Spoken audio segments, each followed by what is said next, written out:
মনে শান্তি নাই, তাহলে অবশেষে ঘুরতে গেলাম, ঘুরতেও শান্তি নাই, এত অসুবিধা, রেল লাইনে অসুবিধা, পার্কে গেলাম, পার্কেও শান্তি নাই, খরগোশের কাছে তাও ভালো লাগে না, হাঁস দেখলাম। তো মাছ টাছ সবকিছু দেখে মহিলাদের সাথে খেলাধুলা করে চলে আসলাম পার্কের ভিতরে, সবকিছু বলছি আর। অলরাইট এভরিওয়ান, ইটস আমরা back to a new video baby. তো আজকে অনেক গরম, তো এই পরিবেশে বাইরে যাবো, বাইরে ঘুরবো, দেখবো কোথায় বাতাস আছে। আজকে বাইরে দিয়ে এখানে বাতাস আছে, ওখানে খুঁজে বের করে বাতাস উপভোগ করবো। চলেন বাইরে যাওয়া যাক। গরম গরম, এত গরম কেন, জ্বালা অন্তরে জ্বালা, তাই আজকে ভাবলাম শহর ছেড়ে চলে যাব গ্রামে, ধীরে সুস্থে আস্তে ধীরে দেখে শুনে গ্রামের রাস্তায় নেমে গেলাম।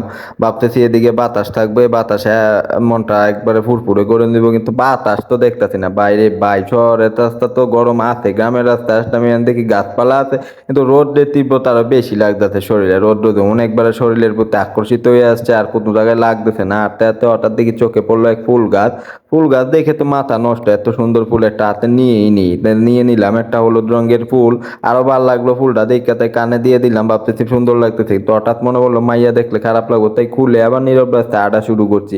দেখতেছি আর হাঁটতেছি, অবশেষে রেল লাইনে পড়লাম। ও মা, এমনি গরম, সাথে মহিলা মনে হয় টাক্কর খাইতে দিচ্ছে, আরো গরম লাগতেছে। তো গরমের জ্বালা আবার পিছিয়ে তাই দিয়ে ট্রেনও চলে যাইছে, এখন গরম আরো বাইরে গেছে।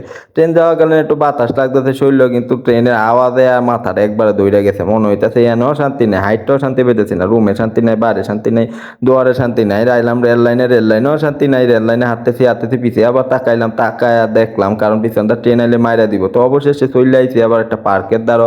হাঁটতে হাঁটতে দিয়ে এর নাম আরশিনগর। আরশিনগর পার্ক অনেক আগের পুরানা, এখন মনে করেন যে প্রায় বিলুপ্তর পথে। তো পার্কে ঢুকমু, দেখমু আজকে কি কি আছে। ভাই আগে ঢুকতো এই পার্কে শুনতাম বাচ্চারা, এখন ঢুকে বড় বাচ্চারা। তো বড় বাচ্চারা পরে কথা পরেই কই, এখন চলেন আগে কাঁথার ভিতরে কি আছে দেখো। মা এদিকে খরগোশ দুইটা আটকায় রাখছে, ওরা খুব সুন্দর করে একবারে শশা স্লাইস করে দিছে, ও খাইতেছে খাইতেছে, আর আমার দিকে তাকায় আছে। ঘুরে আবার ওই দিক গেলাম, ওই দিক দিয়ে ও মা আমার পছন্দের জিনিস এদিকে বালি হাঁস। বালি হাঁসের মাংস হইলে বাইরে ভাই আমার কোনো কথাই নেই, ভাত মনে করেন এক বাসনের জায়গায় 3 বাসন খাইতাম পারি, কিন্তু এই বালি হাঁস তো দিবার দিব না। দেখা তো চোখদা মনে করেন যে লালচা লালচা ভাব লাগে গেছে, হাঁসের প্রতি এত সুন্দর হাঁস থুইয়া দেবার মন চাইতেছে না। তো দারুণ লাগবো, কিচ্ছু করার নেই। দিই সামনে আরো কিতা আছে, সামনে ঘুরে গেলে ফাঁকি চাকি দেখা গেলাম সামনের দিকে, দিয়ে আর কিছু দেয়া যায় না। তো অবশেষে দিই রাধা আবার আমার দিকে খেপ পাইতে কামড় দিব।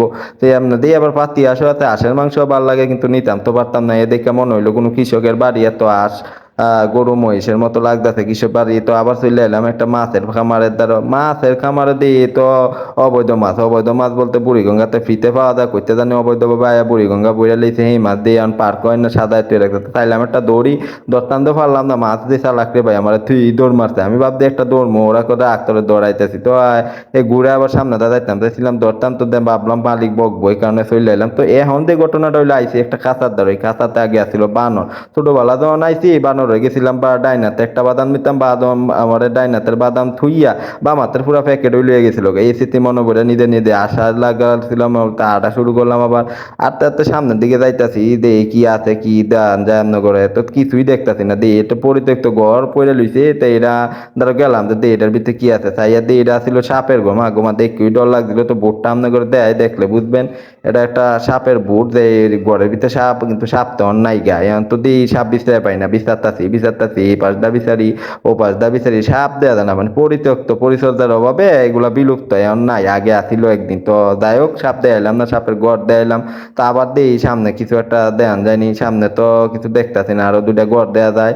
তো যাই ঘরের কাছে আগে গেলেন, আপনার ঘরে দেখাইতাম কি আছে। তো একটার মধ্যে দিই কুকুর বন্দি করে থুয়ে রাখছে। ও মা, এই কুকুরটা তো আমার পরিচিত, এটা তো আমি ছোটবেলায় ছিলাম বলে মালিকের লোকে দেখছিলাম, লগে ভিজে থাকতো। আজগাদি বেচারা আটকায় থুয়ে রাখতে দেখা খুব মায়া লাগলো, এতিমের মতো মনে হইলো। ভাব দিলাম ছাইরা দিমু, কিন্তু ছাড়ার তো সুযোগ নাই, ছাড়লে আমার আবার এটার ভিতরে বন্দি করে রাখতে পারে, যদি না ধরে আটকাইতাম পারি।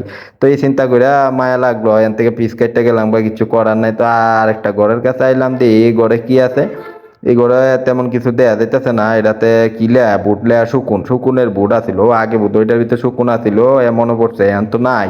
শকুন বিলুপ্ত হয়ে গেছে, বালা বালা প্রাণী নাই, আর শুন থাকবো কইতে, তো মরে গেছে কয়দিন আর বাঁচে বুঝুন না। তো এইদিকে দেন গড়বারে আরো মেলাই দেয়া যায়, এগুলা মনে হয় এক একটা পশুর গড়বারে আসিল, কিন্তু কিছুই নাই। এটা মনে হয়েছিল বাল্লুকের গড়া, এই যে বুট টাঙ্গানি দেন, বাল্লুক বাল্লুক তো নাই। আমি ছোটবেলায় ছিলাম বলে বাল্লুক দেখছিলাম, অন পুরা বিলুপ্ত হয়ে গেছে, কিছুই নাই, ভাল লাগলো না। ভাল ঘুরতাছি আর মনে মনে একটা রাগ উঠতেছে, গড়বালে আছে এইদিকে আবার মহিলা আসে দুল খাইতেছে, তা আমিও গেলাম ওগুলো একটু দুল খাইবার দিই, তারা আমার দিকে আরো বেশি আসতেছে, তা আমার আবার আমার ভাই ভিডিও করতেছে, তো এই দিকা তারা আরো বেশি আসতেছে, তারা আসি দেখে আরে ভাই আমিও আসি আটকায় রাখতাম পারতেছি না, শরম করতেছিল রীতিমতো, তাও কি করবো ভিডিওটা করন লাগবো আপনার ঘরে একটু দেয়ামু, এই চিন্তা করে তাও একটু দুল খাইলাম, দুল খাই এনে আইলাম আর একটা ঘটনা, এই ঘোড়ার চড়ার দেখি ঘটনা রে ভাই, জীবনের পয়লা যখন পার্কে আইছিলাম তখন দুইটা আসিল না, টিকিট থাকতো দুইটা, এনে ঘোড়া ধরতে দুইটা রাইট লইলে রাইট ঘুরাইতেও ভালো লাগতো, আর এখন আজকে ফিরি বলে লইছে ভাঙ্গা তোরা কেউ আইও না ঘুরেও না, তো ছোটবেলা স্মৃতি মনে করে আমি আজকে বড় বেলায় উঠতে গেলাম, ও ঘুরলাম এক গুন্ডি দিলাম, মা ভাল লাগে না, মা নাই না মাইছে তাই তাই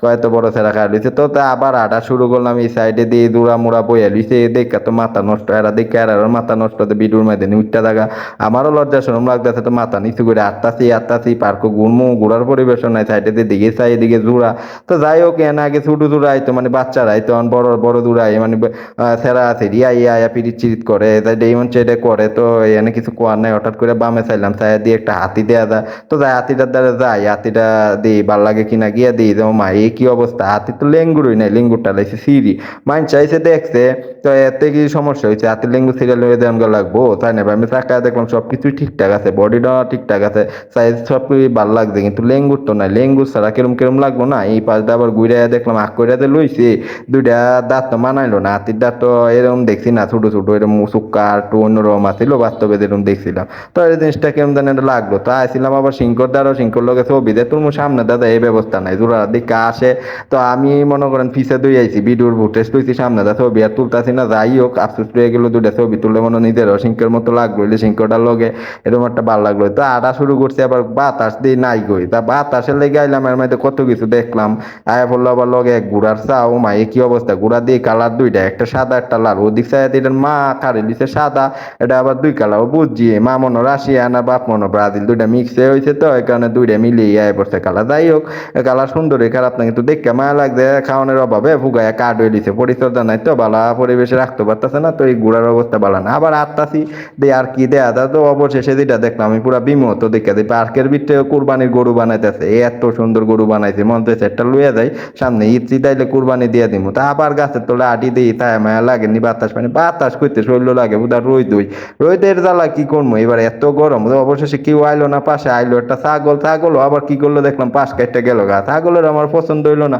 কেউরে পছন্দ হয় না, যাই হোক যেটাই হোক, তো আবার দেই এটা কবির গড়ের ভিতরে তো দেয়া যায়, এটার ভিতরে গেলাম, আগে এনে কবির আড্ডা সাড্ডা দিত, এনে আবার নামও আছে একটা, নামটা জানি কি নামটা দেখে লই, বানান কইরা বহন লাগবো, এত আবার কঠিন নাম, বারামখানা, ও বারামখানা জনসাধারণের প্রবেশ নিষেধ দেওয়া আছে ভিতরে, তালা মারা, তো তালা ভাঙ্গা দেওয়া ঢুকতাম পাই না, সাইডে তো ঘুরতাছি আটতাছি আর কবির বাড়ি দেখতাছি, দেখতে লাভ নাই, কোনোখানে ঢুকতাম না, সব বন্ধ, পরিত্যক্ত অবস্থা পড়ে লইছে, তো মন মেজাজ ভালো না, বাতাসে লেগে আইছি, বাতাস পাইছি না, ঘুরছি বহুত ঘুরছি, জীবনটা নষ্ট অতিষ্ঠ, ঘুরতে ঘুরতে গরমে মাথা নষ্ট হয়ে গেছে, তা আজকে আর ঘুরতাম না, চিন্তা করলাম যে এনতে বাইরে সুদা চইলা যাবো, কারণ গরমের লাগিয়া যখন আইলাম ওই কিন্তু শান্তি আর পাইলাম না, পার্কে আর অশান্তি লাগলো, তো অশান্তির মেলো আর থাকা লাভ নাই, আজকে দাম হয়ে গেছে, আয় করছে কপাল দিয়ে এনে ছবি টবি একটু দেখ কইলই, লাস্ট দেয়া কবিগর ছবিটি পরিদর্শন করলাম, পরিদর্শন কইরা মনে করেন যে এমনি আইছিলাম এমনি আড়া শুরু করছি, তো লাস্টে আবার মনে করেন বারাম খানটা একটু ভালো করে দেখলাম, মনে হয়েছিল বানান ভুল করছি, না ঠিকই আছে বারাম খান, ওই বানান ভুল করে না, এটা নাকি কবির গড়, তো দিয়ে শেষ করে একবারে গেট দিয়ে বাইরে হয়ে গেলাম, কবির গড়টা এই এলো মনে করেন আজকের কাহিনী, তো আগামী